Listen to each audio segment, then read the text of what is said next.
Pónganse sobre sus pies, hermanos, por favor, si son tan amables. Y vamos a abrir la escritura en el libro de los Hechos. Y en su boletín dice ahí el primer mártir como nombre de la predicación. Y tengo que reconocer que aunque no vamos a estar viendo la muerte de Esteban, porque eso llega al capítulo 7, pero esta tarde vamos a terminar el capítulo 6 y el capítulo 6 concluye con el arresto de Esteban. Entonces, lo de su martirio lo vamos a ver en el próximo domingo, no el próximo, sino dentro de 2 semanas. Porque como dije, la otra semana vamos a estar hablando acerca de la reforma protestante. Somos protestantes, yo soy protestante. Entonces, capítulo 6, versículos del 8 al 15, lo vamos a leer. Dice así la palabra del Señor: y Esteban, lleno de gracia y de poder, hacía grandes prodigios y señales entre el pueblo. Se conocía, se oía todo lo que él llevaba a cabo. No solamente servía a las mesas, sino que Dios hacía todas estas cosas a través de él. Entonces se levantaron unos de la sinagoga llamada de los libertos y de los de Cirene. Todas estas son sinagogas, por favor tenga esto en mente. Se levantaron unos de la sinagoga llamada de los libertos y de los de Cirene, de Alejandría, de Cilicia y de Asia, discutiendo con Esteban, refutando todo lo que él hacía y decía. Pero no podían resistir a la sabiduría y al espíritu con que hablaba. Otro entonces, o sea, son consecuencias como producto de algo. Entonces, sobornaron a unos para que dijesen que le habían oído hablar palabras blasfemas contra Moisés y contra Dios. Y soliviantaron al pueblo, a los ancianos y a los escribas, y arremetiendo le arrebataron y le trajeron al concilio. Y pusieron testigos falsos que decían: este hombre no cesa de hablar palabras blasfemas contra este lugar santo y contra la ley. Pues le hemos oído decir que ese Jesús de Nazaret destruirá este lugar y cambiará las costumbres que nos dio Moisés. Otro entonces, todos los que estaban sentados en el concilio, al fijar sus ojos en él, vieron su rostro como el rostro de un ángel. Tremendo. Oremos. Amado Dios,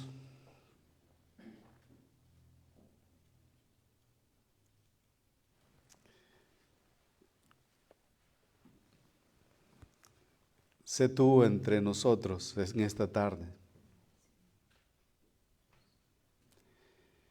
Pueda que lo que vamos a escuchar se vuelva un tanto repetitivo o no tan útil, pero Señor, no es esa la realidad. Y como lo vamos a ver, Señor, al final, y es mi intención en esta tarde, que este testimonio de Esteban sirva para nosotros de ayuda, de consuelo, de esperanza en medio de un mundo hostil delante de ti, de tu evangelio, de tu palabra.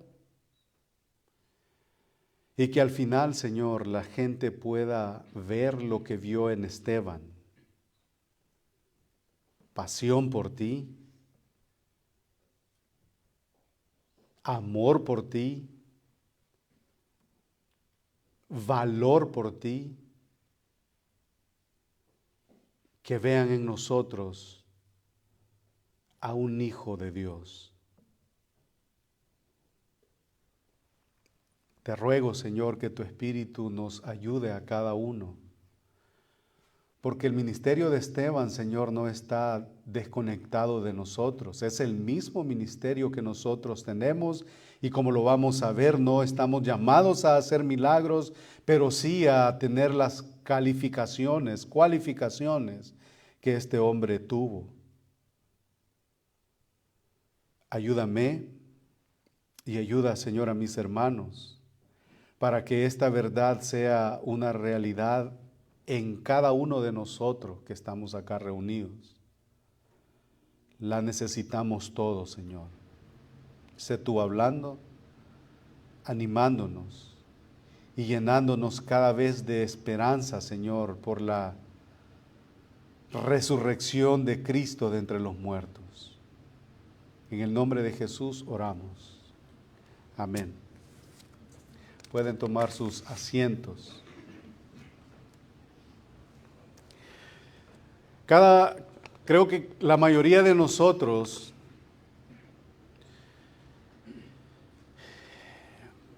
tenemos una televisión en la casa y hemos visto alguna película, y cuando la película se trata de guerra, la película es de acción, y yo creo que si yo fuera el que estoy en esa película hiciera lo mismo. Están ahí los disparos y están proviniendo que no se sabe de dónde vienen. Pero hay que buscar a aquel que está causando daño, aquel que está significando una amenaza en contra mía y en contra de los míos y en contra de mis principios y en contra de todo lo que tiene que ver con lo que yo hago, con mi integridad física. Y yo voy a buscar a aquel que está atacándome para eliminarlo. Eso es lo que estaban haciendo con los apóstoles, estaban haciendo con el mensaje del Evangelio. Ellos estaban buscando los artífices o estaban buscando los autores materiales e intelectuales de la predicación del mensaje. Y en esta oportunidad ya no se metieron con los apóstoles, ya los apóstoles están dedicados a la predicación y están dedicados a la oración. Y ustedes se recuerdan la semana pasada que nosotros en nuestro estudio abordamos el testimonio de Esteban, abordamos a este personaje que fue elegido para servir a las mesas de entre la multitud. El capítulo 6, versículo 5, este hombre fue seleccionado como uno de los 7 diáconos de la iglesia en función, de la iglesia primitiva. Y este hombre fue uno de los 7 seleccionados en función de liberar a los apóstoles para dar la prioridad a la oración y a la predicación, se recuerdan, ¿verdad? Este hombre es el autor o el actor principal, por así decirlo, en lo que resta de este capítulo que tenemos como intención cerrar en esta tarde y en lo que vamos a ver en el capítulo 7.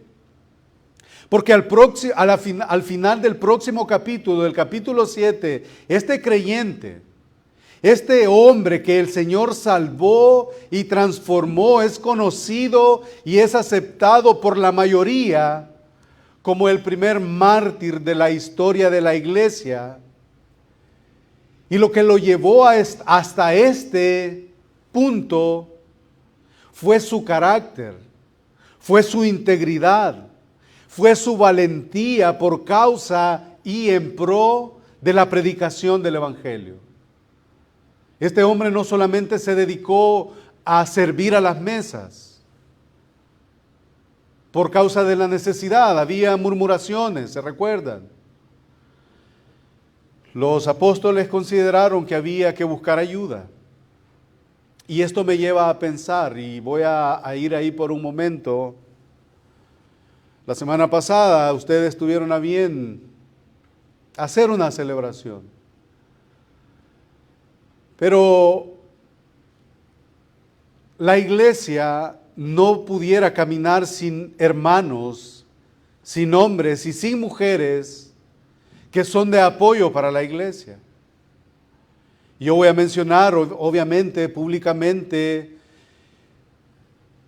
que yo sin la ayuda de diáconos, las carretas se me trabaran. Hay que reconocerlo. Y eso es lo que reconocieron los apóstoles. Seleccionan a hombres piadosos para que el trabajo se facilitara para ellos. La mayor responsabilidad del pastor entonces, o de los pastores, es la oración y la predicación. Y como dije el domingo pasado, alguna vez yo quisiera que usted se interesara y preguntara: ¿cómo está mi vida de oración? ¿Cómo está mi preparación? ¿Con qué intención yo me preparo y vengo? Recuerden, nosotros cantábamos en esta tarde que nosotros hemos venido a escuchar, a que Dios nos hable a través de su palabra, pero ¿qué se va a hablar? ¿Qué va a salir de aquí?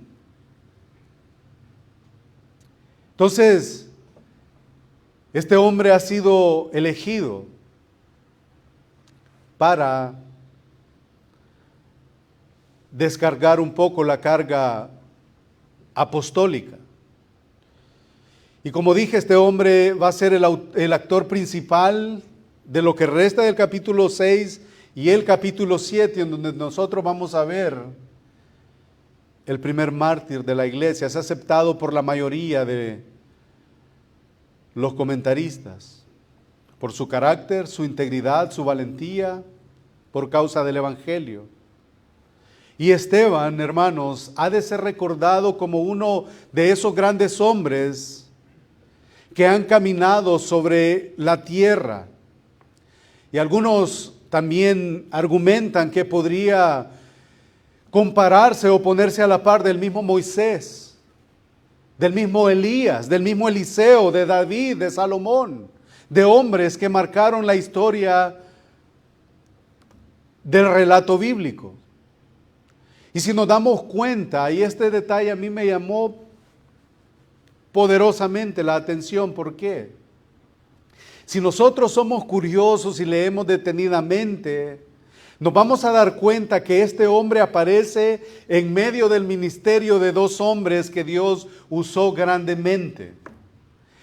Lo usó como un puente entre Pedro y entre Pablo.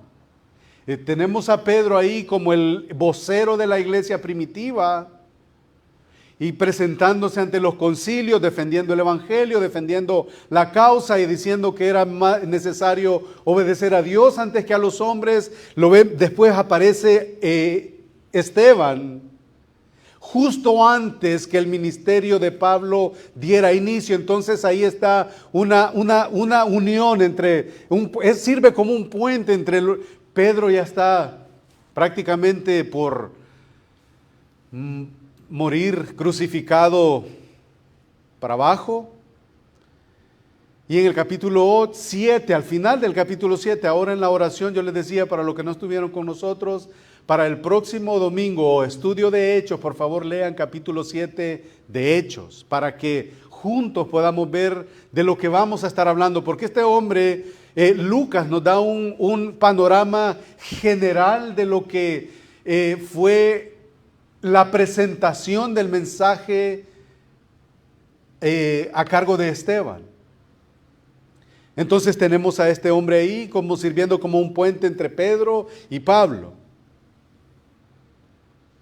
Aparece en medio del ministerio de estos dos hombres. Pedro encargado para predicar a los judíos y, como vamos a ver más adelante, Pablo comisionado para predicar a los gentiles. Y es interesante pensar en ese detalle. Hay cosas que a veces uno se le van, se escapan. O sea, tenemos ahí a Esteban que sirve, como hemos escuchado a Pedro, y Pedro está predicando y todo bien, pero aparece él seleccionado para servir mesas, pero no se queda ahí. Él va, toma pasos adelante y él continúa con la predicación, se echa también a sus hombros la predicación, y lo tenemos ahí frente a un montón de religiosos. Y entre esos religiosos vamos a ver a uno que había sido formado bajo la enseñanza de Gamaliel, era fariseo era un hombre perseguidor de la iglesia, y vamos a ver quién era Pablo después.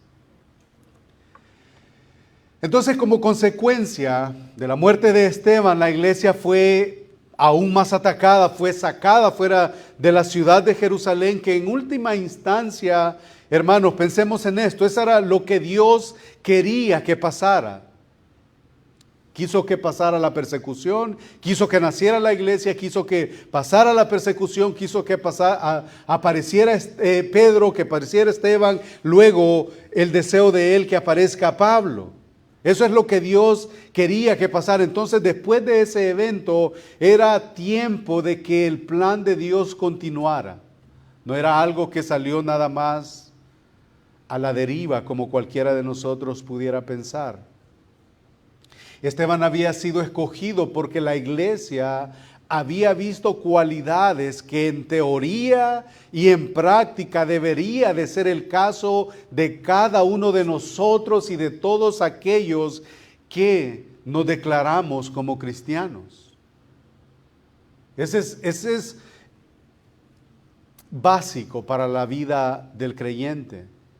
En teoría y en práctica, lo que vieron en Esteban debería de ser algo que en nosotros también debe de ser visto. Y en este hombre, ¿qué es lo que dice el capítulo 5, versículos 5?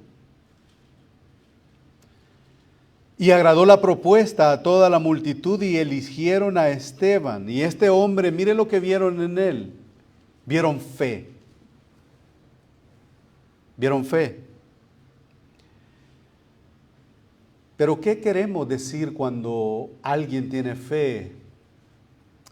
Mucha gente dice creer en Dios, dicen tener fe, dicen ser creyentes,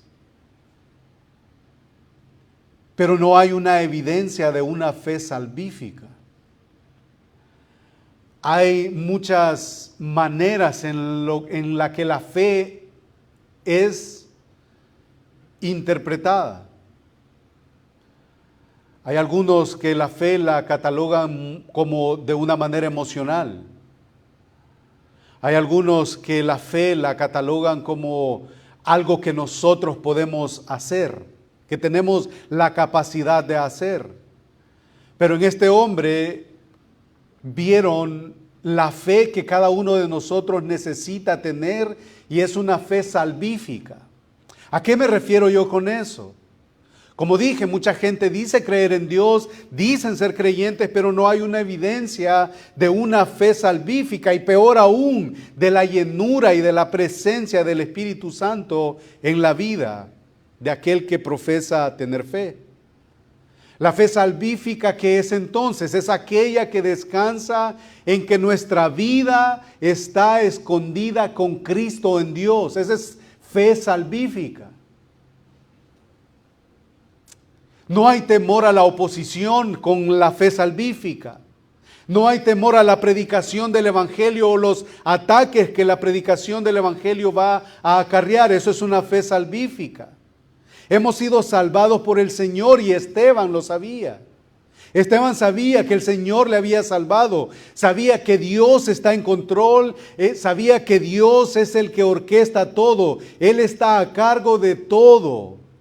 Y el creyente descansa en la soberanía de Dios. Y cuando eso sucede, Eso nos dice que este hombre estaba lleno de fe, no tenía temor a las consecuencias. Esta fe con frecuencia es mal interpretada y mal entendida en nuestro contexto, especialmente al pensar en el mal llamado evangelio de la prosperidad. Tener fe y vas a lograr todos tus anhelos y deseos y todas esas cosas. No es a esta fe de la que Lucas está diciendo que Esteban tenía. Esta fe no era esa. Entre más fe, dicen ellos, alguien tiene, más cosas puede lograr en términos terrenales. Pero no era la fe que nosotros queremos y buscamos. El que tiene esta fe, como la de Esteban, no se preocupa por su destino final. Él está encarando a las multitudes, está encarando a estos religiosos, a los de las sinagogas. Él sabe que ha depositado su confianza en Cristo para la salvación de su alma. Ahora, eso tampoco quiere decir de que nosotros no nos vamos a preocupar cuando nos duele la cabeza y digo, no estoy hablando de eso, no me refiero a eso.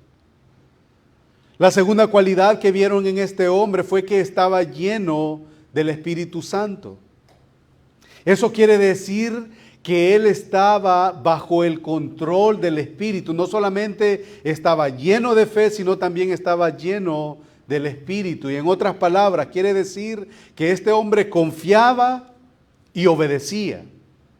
Dos elementos fundamentales en su vida y en la mía: confianza y obediencia. Confianza en Dios a través de la fe que nos ha salvado y obediencia a través del Espíritu de Dios o al Espíritu de Dios. Y la verdad es que había poder por parte de Dios en Esteban. ¿Y cómo lo sabemos? Versículo 8. Y Esteban, lleno de gracia y de poder, hacía grandes prodigios y señales entre el pueblo.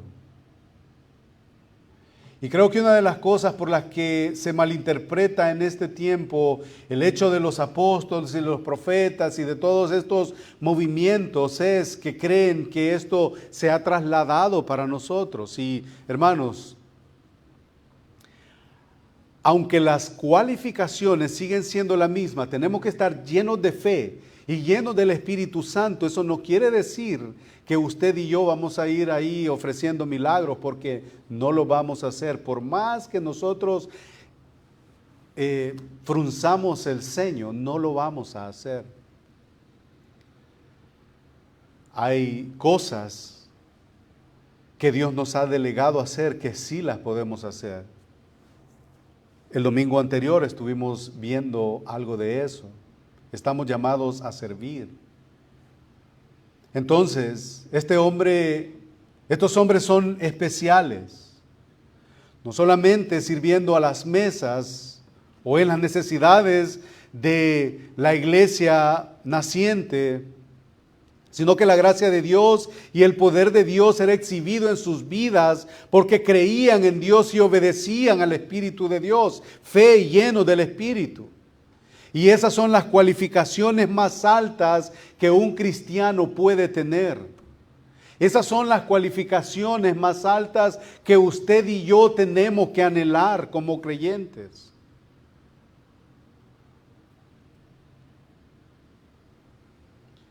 Porque sin estos elementos, nada va a suceder entre nosotros. Fe, el hecho de que yo tengo la seguridad que el Señor, que Cristo murió por mí, que se entregó por mí, y que ahora mi vida está depositada en Él, que yo tengo esa confianza que si yo muero o cuando Él venga yo voy con Él. Eso es fe, eso es confianza en Él, creer en Él.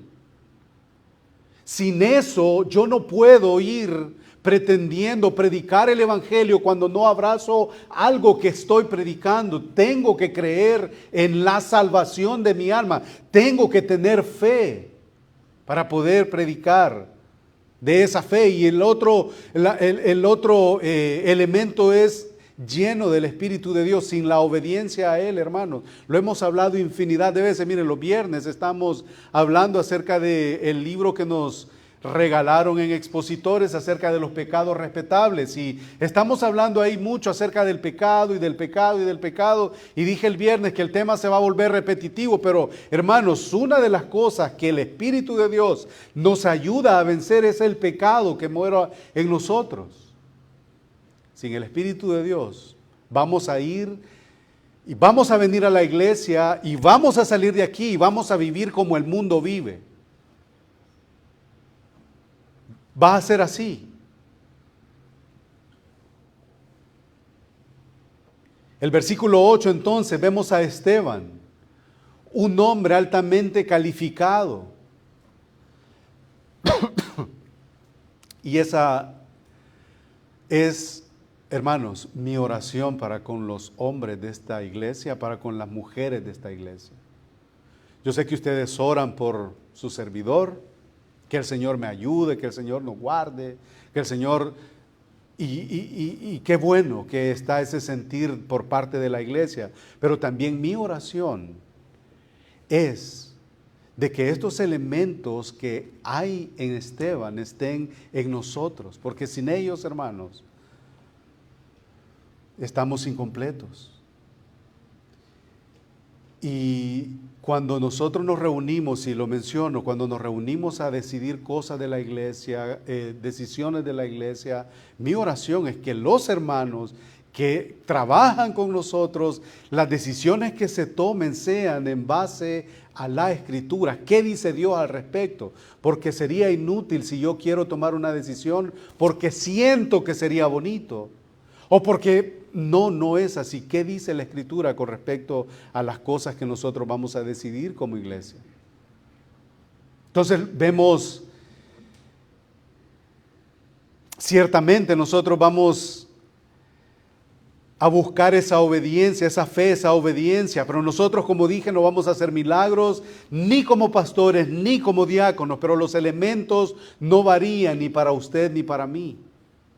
Que el Señor nos ayude en eso. Luego, avanzando en el capítulo 6, llegamos de los versículos 9 al 14. Quiero que noten que vemos el coraje de Esteban, vemos la valentía de Esteban. Entonces dice, después de que Esteban, lleno de gracia y de poder, hacía grandes prodigios y señales entre el pueblo, llama la atención del pueblo, y entonces se levantan unos de la sinagoga llamada de los libertos. Y estos libertos, algunos comentaristas dicen de que eran presos que habían sido puestos en libertad. De ahí nace el nombre de la sinagoga de ellos, de los libertos, y de los de Cirene.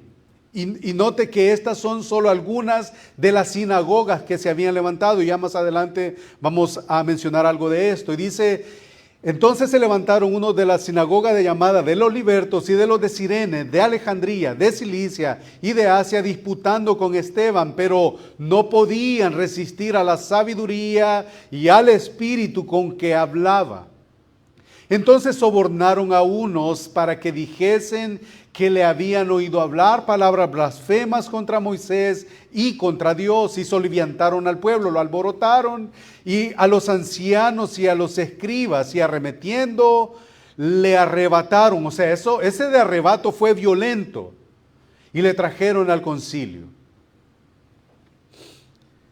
Y como no podían resistir a todas las verdades que Esteban estaba predicándoles, pusieron testigos falsos, versículo 13, que decían: este hombre no cesa, este hombre no para, no se calla, no podemos cerrarle la boca. Este hombre no cesa de hablar palabras blasfemas contra este lugar santo y contra la ley. Y fíjese de que cómo es de interesante que estos involuntariamente ellos están hablando verdades, aunque les están sobornando, pero estos hombres están hablando verdades, porque después Esteban hace, en el capítulo 7 nosotros lo vamos a ver, pues le hemos oído decir que ese Jesús de Nazaret destruirá este lugar y cambiará las costumbres que nos dio Moisés. Y eso es precisamente lo que Esteban hace después.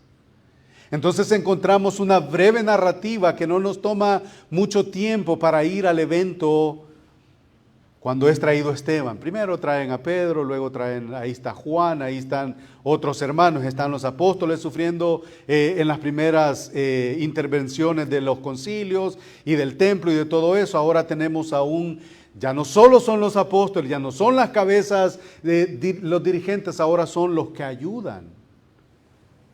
Eso nos llama la atención porque el ataque del enemigo va en contra de toda la iglesia. Va en contra de toda la iglesia. Vemos ahí entonces al hermano Tomás, al hermano Luis, que los tienen ahí. Porque estos hombres no paran, no cesan. Están hablando de que el Señor salva, están hablando que Dios mandó a su Hijo, que lo mató para la salvación de los pecadores, y el mensaje no lo pueden resistir, y por más que quieren refutarle las verdades que estos hermanos están hablando, no pueden debatir contra él. No tienen defensa, no tienen argumentos, sus argumentos son derribados. La valentía, el coraje, el valor, la determinación de este hombre que fue directamente al mundo y a su entorno hostil. Pero ¿cómo iba este hombre? ¿Qué lo identificaba a él para tener esa valentía? ¿Qué lo identificaba? ¿Qué lo dotaba a él para poder tener semejante poder para refutar y para poder ganar los argumentos evangélicos, los argumentos de la palabra?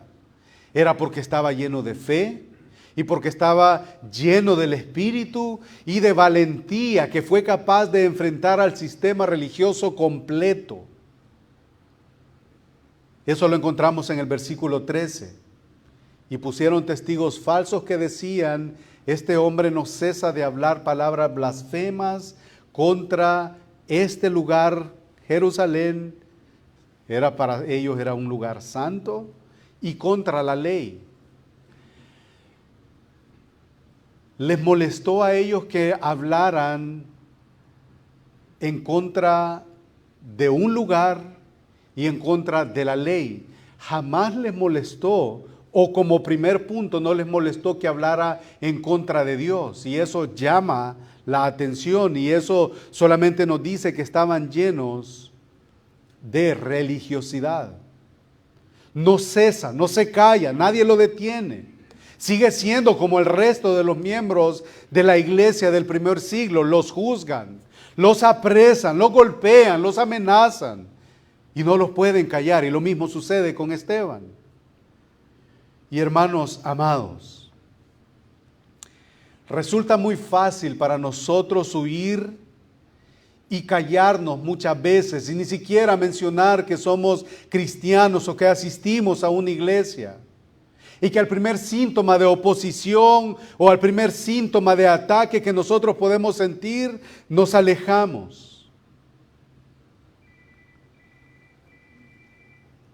Esteban no lo hizo.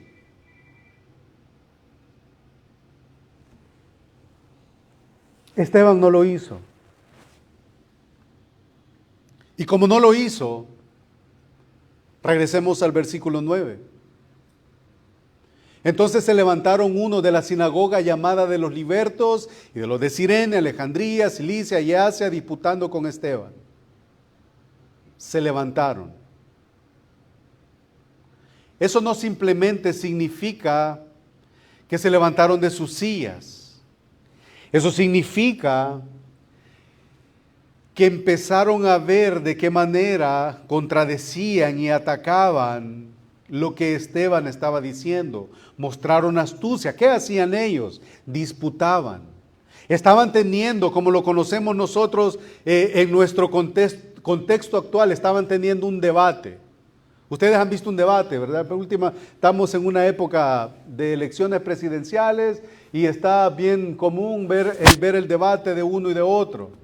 Y entonces uno dice una cosa y está refutando, y ahí están en el debate, uno va y otro viene, otro va y otro viene, y ahí estaban teniendo un debate. Estaban teniendo ese debate, estos grupos estaban unidos poniendo todo su esfuerzo en contra de Esteban, en contra del mensaje, y están ahí todos reunidos. ¿Quiénes están reunidos? Están reunidos los de las sinagogas. Algunos comentaristas han dicho que para este tiempo cuando Esteban, el evento de Esteban, algunos dicen que habían unas 480 sinagogas en Jerusalén. Pero cada sinagoga tenía ciertas cosas como que aquella sinagoga no está de acuerdo con lo que yo digo, tampoco yo estoy de acuerdo con aquella. Entonces, de esa misma manera empezaban y montaban sus propias sinagogas, como sucede hoy. Cada uno dice tener la verdad, y como no estás de acuerdo conmigo, entonces yo voy y monto mi teatrito. Como no estás de acuerdo conmigo, pues no crees en la Trinidad. Bueno, esas son otras cosas, pero algunos detalles que son de interpretación. Miren, hay que diferenciar entre lo que es herejía y entre lo que es una interpretación que podemos lidiar con ella. No podemos negociar con la Trinidad, no podemos negociar con el regreso inminente de Cristo por su iglesia, no podemos negociar con la muerte y la resurrección de Cristo, no podemos negociar con que sin fe es imposible agradar a Dios, no podemos negociar que sin santidad nadie verá al Señor, no podemos negociar eso. Cuestiones de interpretación como cuestiones de la escatología y cosas así, pues podemos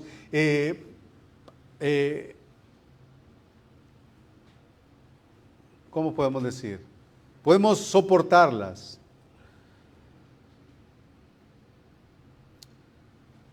Pero este hombre está ahí disputando con ellos. El debate está ahí. Esteban ha dejado sin argumentos a estos hombres. Y a lo largo del libro de los Hechos, como lo hemos venido viendo, Satanás es el padre de toda mentira. Y hasta este punto ha utilizado 3 tácticas para tratar de destruir a la iglesia y para tratar de destruir a los creyentes. Y el primer ataque, la primera táctica que ha utilizado es la persecución, ¿se recuerdan? No vamos a regresar allá. Ha tratado de callar a los santos, tratando de asustarlos hasta la muerte, haciéndolos sentir que van a estar implicados en algún tipo de movimiento religioso y eso va a implicar una persecución para ellos. Los han interrogado ya varias veces en lo que va del libro. La segunda táctica que Satanás ha utilizado es el pecado individual de los miembros de la iglesia. ¿Se recuerdan de Ananías? Y la semana antepasada vimos que hay chismes y hay cuestiones que están levantándose por causa de la multitud. Hay murmuraciones. Pecados de los miembros, y eso también Satanás lo trata de utilizar, una enemistad entre los hermanos, y por eso nosotros tomamos a bien promover la unidad de la iglesia, orar por los hermanos. Yo creo que un principio que aprendemos con respecto a cualquier diferencia que sí pudiera, ojalá que nunca, pero que sí pudiera, yo tengo en contra de un hermano o de una hermana, la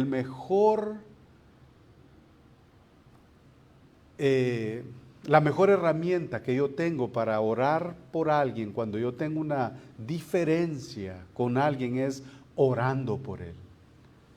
Y ustedes se van a dar cuenta que eso es milagroso, eso es santificador, eso es poderoso, la oración. Si yo tengo algo en contra del hermano, lo mejor que yo puedo hacer es orar por él, orar por él, orar por él. Y con el tiempo el Señor obra en eso. La tercera estrategia o la tercera táctica que Satanás ha tratado de utilizar hasta este punto es la discordia, la disensión, el desacuerdo, en el cuerpo, la murmuración. Ya hablamos de las maneras que Satanás quiere usar para destruir a la iglesia.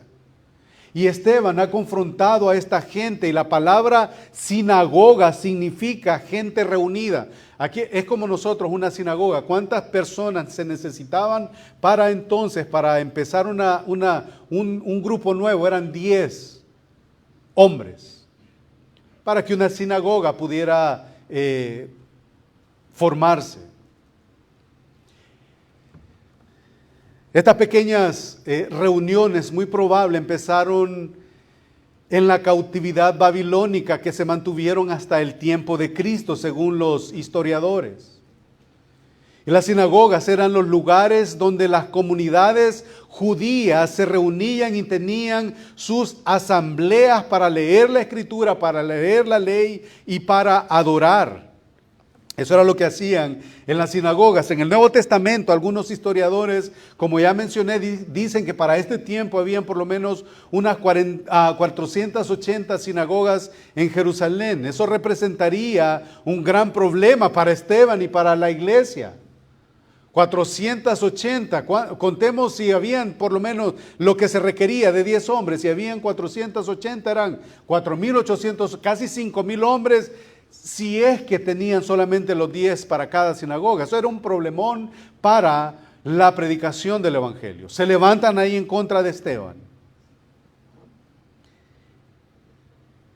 Y ellos no eran capaces de poder reunirse para adorar juntos, sino que habían grupitos con diferentes creencias acerca de Dios, como lo hay hoy.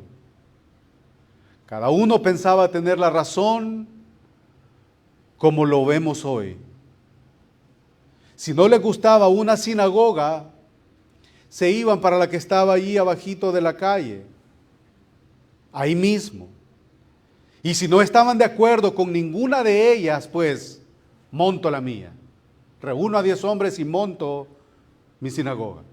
Monto mi tarima y me paro aquí y empiezo yo, porque nadie cree como yo y yo paro la mía. Difícil. Como sucede ahora en día. Sigue sucediendo. Entonces tenemos ahí a uno de la sinagoga de los libertos. Ya dije por qué eran llamados, otros de Cirene, otros de Alejandría, Cilicia y de Asia. Ahí están todos ellos convertidos en uno. Ahí sí se pueden poner de acuerdo. Ahí sí podemos negociar todas estas cosas, porque hay un hombre que está haciendo maravillas, prodigios, milagros, está predicando a un tal Jesús de Nazaret, entonces unámonos. Y están convertidos en uno contra Esteban. Y el versículo 10 dice, pero no podían resistir a la sabiduría y al espíritu con la que Esteban hablaba. ¿Qué quiere decir eso? Tenemos a estas sinagogas convertidas en una, a estos hombres que se habían unido en contra de Esteban, y Esteban ganó el debate. Una acalorada discusión sobre cosas importantes concernientes a la vida religiosa de Jerusalén. Esteban gana el debate. ¿Y qué sucede? Cuando usted y yo estamos teniendo un debate o vemos un debate público en televisión, cuando una persona gana el debate, ¿cuál es la reacción del que pierde? ¿Qué sigue? ¿No es cierto que empiezan los ataques personales? Ya no vamos a hablar de las cosas que me está ganando, ahora yo me meto con tu vida. Ahora yo me meto con tu integridad. Ahora ya no tiene nada que ver con lo que estábamos discutiendo de política y de todas estas cosas. Ahora yo te difamo. Yo me meto con tu vida. Ahora te calumnio. Y ahí es donde llegan estos hombres, los de las sinagogas, calumnia. Lo vemos con los políticos todo el tiempo. Y como dije, estamos en la víspera de las elecciones presidenciales de Estados Unidos y eso es lo que vemos. Uno le tira la pelota al otro. No hiciste, yo hice. Yo voy a hacer. No, nunca hiciste. Si tenés 3 años y medio, ¿qué estás hablando si no has hecho nada?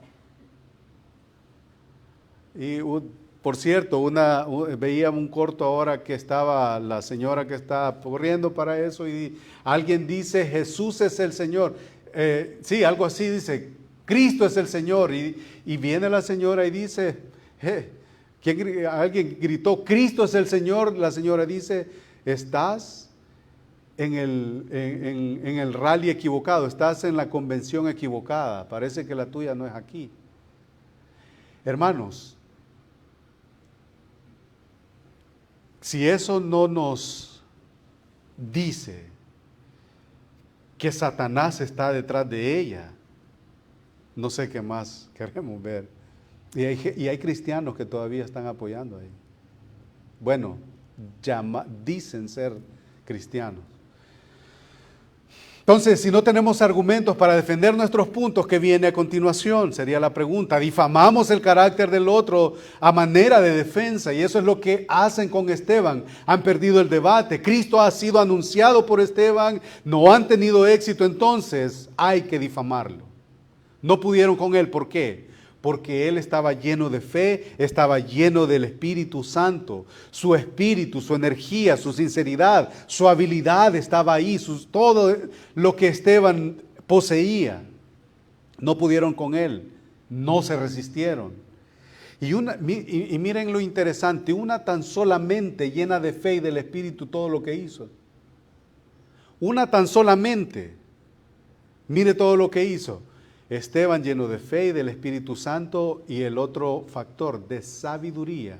Mire lo que hizo. Derribó a todas las mentes pensantes de las sinagogas, a todos los fariseos. Una tan solamente controlada por el Espíritu de Dios fue capaz de ganarle a un montón de mentes, por así decirlo.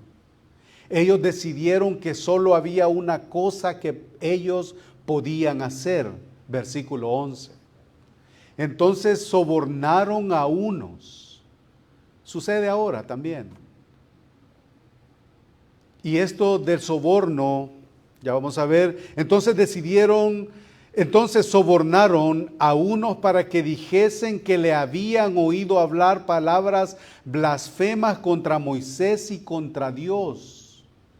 Mire lo que es el soborno en el diccionario de la lengua española y en el un diccionario cristiano. El soborno es un acto que consiste en ofrecer dinero, servicios u otros objetos de valor para persuadir a una persona a realizar algo a cambio.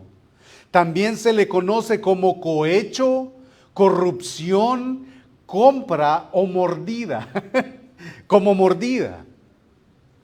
Se conoce eso como soborno. También otra definición es que se refiere a corromper a alguien con dinero. Corromper a alguien con dinero, con regalos o algún favor para obtener algo de esta persona. Eso fue lo que los encargados de la sinagoga, los religiosos, hicieron en contra de Esteban. Le pagaron a otros para testificar en su contra. La acusación es grave para este hombre, porque eso era a lo que ellos se querían apegar, a la ley de Moisés, a que respetaran la ciudad y todas estas cosas. Pero mire conmigo a quién califican o mencionan primero. A Moisés.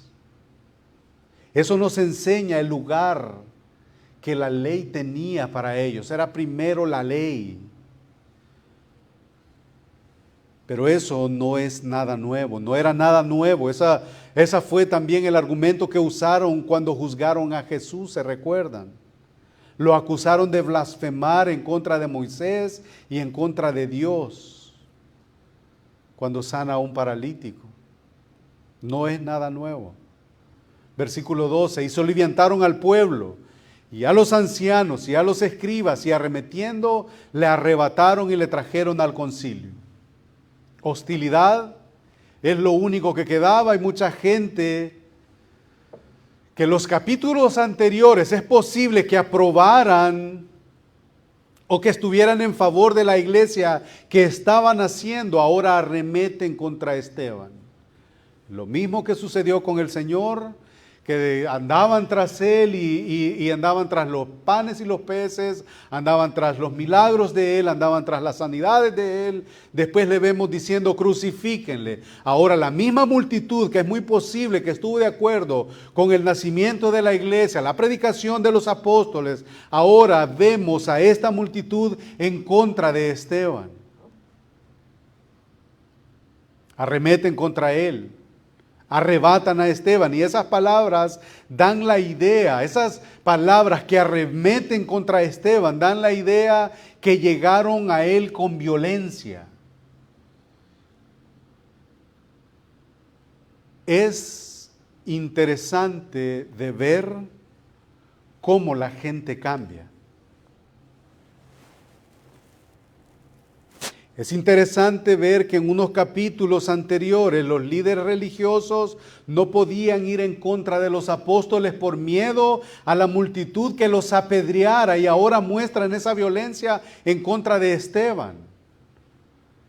Impresionante cómo el ser humano puede ser tan cambiante, ser de doble ánimo. Ahora te sigo, ahora estoy contigo, mañana por cuestiones que no me beneficiaron, entonces ahora voy en contra de ti. Como sucede hoy. Versículo 13.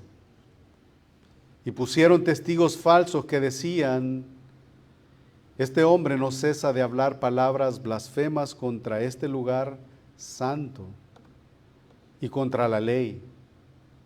Pues le hemos oído decir que ese Jesús de Nazaret destruirá este lugar y cambiará las costumbres que nos dio Moisés.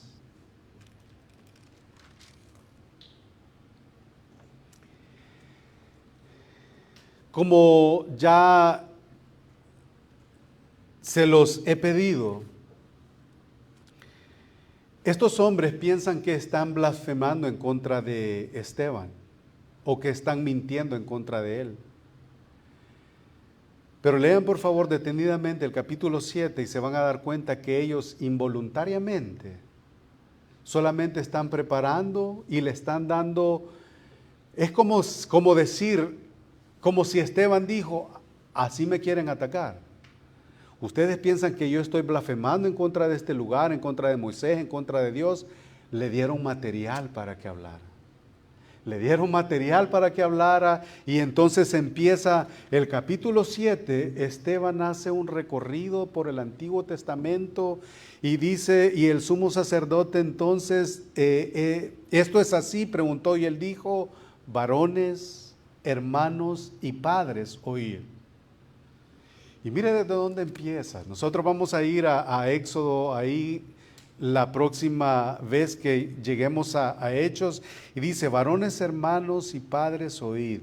El Dios de la gloria apareció a nuestro padre Abraham estando en Mesopotamia antes que morase en Harán, y le dijo: sal de tu tierra y de tu parentela, ven a la tierra que yo te mostraré. Entonces salió de la tierra de Ur de los Caldeos y habitó en Harán, y de ahí, muerto su padre, Dios le trasladó. Yo no estoy blasfemando, yo estoy hablando, aquí se los estoy diciendo, es como está diciendo él. Yo no estoy hablando en contra de Dios ni de Moisés. Más adelante llega a Moisés y sigamos. Y dice: entonces salió de la tierra de los caldeos y se trasladó a esta tierra en la mitad de esa hora. 5. Y le dio herencia en ella, y no le dio herencia en ella, ni aún para asentar un pie. Pero le prometió que se la daría en posesión y aún a su descendencia después de él, cuando él aún no tenía hijo. Y le dijo Dios así: que su descendencia sería extranjera en tierra ajena, y que le reducirían a servidumbre, lo matarían y los maltratarían por 400 años. Mas yo juzgaré, dijo Dios, a la nación de la cual serán siervos, y después de esto saldrán y servirán en este lugar. Y ahí va, y luego en el versículo 8 y le dio el pacto, y se va por todo la historia de la redención. Hermanos, yo les animo que lean el capítulo 7.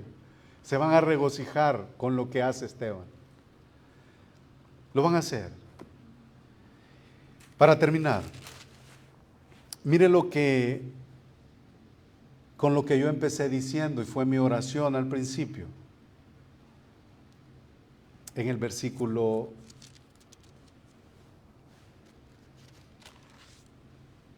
15. Entonces, todos los que estaban sentados, todas estas mentes brillantes, todos los que ahora dicen tener la verdad, conocer la verdad, vieron algo en este hombre que estaba lleno de fe, del Espíritu Santo y de sabiduría. Y esa es, hermanos, la oración que cada uno de nosotros debe anhelar, que la gente, que el mundo mire. Entonces todos los que estaban sentados en el concilio se le quedaron viendo. Eso es traducido al salvadoreño.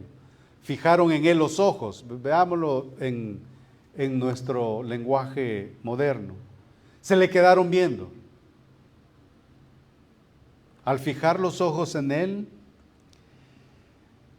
vieron su cara, vieron su rostro como el rostro de un ángel. Esteban es alguien que nos puede ayudar a nosotros a exhibir qué significa estar lleno de fe, del Espíritu Santo y de sabiduría. Por eso es importante estar preparados para presentar defensa, la apología, para aquellos que nos preguntan acerca de nuestra fe común, de nuestra salvación, de nuestra esperanza. ¿Qué nos preguntan a nosotros cuando alguien no cree en Dios y alguien está ahí de espaldas a Dios? ¿Cómo podemos creer en un Dios que no vemos? ¿Cómo podemos pensar en una salvación que es una locura para la gente? Este hombre defendió su fe. Es más, a este hombre lo vamos a ver en el capítulo 7, que dijo las mismas palabras que el Señor Jesús dijo. Señor, recibe mi espíritu. Al final del capítulo 7 nosotros lo vamos a ver. En el versículo 59. Y apedreaban a Esteban mientras él invocaba y decía: Jesús, Señor Jesús, recibe mi espíritu. Y mire el gozo que este hombre, y por eso es de testimonio para mí, y que sea de testimonio para cada uno de nosotros, lo que significa, lo que representa ser un representante de valor como un hijo de Dios en favor del Evangelio. Y puesto de rodillas, clamó a gran voz, o sea, gritó: Señor, no les tomes en cuenta este pecado. Y habiendo dicho esto, Esteban está delante de la presencia del Señor en este tiempo. Hermanos, que esto nos sirva de ánimo a nosotros para considerar estas cosas.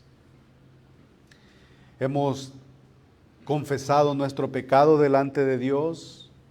Hemos depositado nuestra confianza en Él para la salvación de nuestras almas. O sea que estamos llenos de fe. Y cuando estamos llenos de fe, damos por sentado que el Señor nos ha salvado. Entonces, cuando nos ha salvado, Él deposita a su Espíritu en nosotros. Entonces estamos llenos del Espíritu de Él, quien nos capacita, nos habilita para la labor a la que Él nos ha llamado. Y como resultado de eso, entonces nosotros tenemos la sabiduría para poder vivir en base y al estándar que un hijo de Dios debe de tener.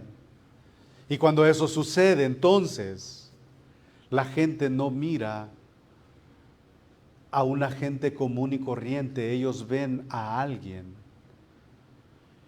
que va por el mundo representando al Rey de Reyes y al Señor de los Señores. Lo que hicieron con Esteban. Yo quiero que eso sea en mi vida. ¿Quiere usted que eso vea la gente en usted? El rostro de un ángel. Oremos, hermanos.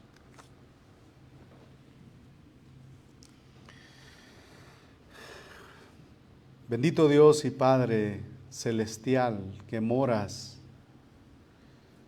en lo alto y en lo sublime, lleno de gloria y de majestad. Te agradecemos por el tiempo que nos has concedido al meditar en tu palabra. Te agradezco, Señor, por el privilegio que nos das de abrir la Escritura, meditar en ella y que ella sirva como un aliciente, como bálsamo para nosotros. De que cuando pareciera que el mundo gana terreno, Señor, nosotros poder descansar en que tú eres soberano y que orquestas todo para nuestro bien y para tu gloria. Te damos las gracias por el privilegio, Señor, que nos has permitido también que en tu nombre nos reunamos y que tu nombre reciba gloria a través de nuestra reunión, Señor. Te agradecemos, exaltamos tu nombre, exaltamos, Señor, tu poderío, tu majestad. Tú eres, Señor, el Dios de toda consolación. Tú eres nuestro príncipe de paz. Tú eres el admirable, el consejero, Dios fuerte, el todopoderoso. Y ante Él nosotros hemos meditado en esta tarde. Te agradezco, Señor, por cada uno de mis hermanos y hermanas reunidos en este lugar. Que tú seas, Señor, con nosotros en todo tiempo, a pesar, Señor, de nuestras debilidades. Encomendamos, Señor, a ti la semana que estamos por iniciar.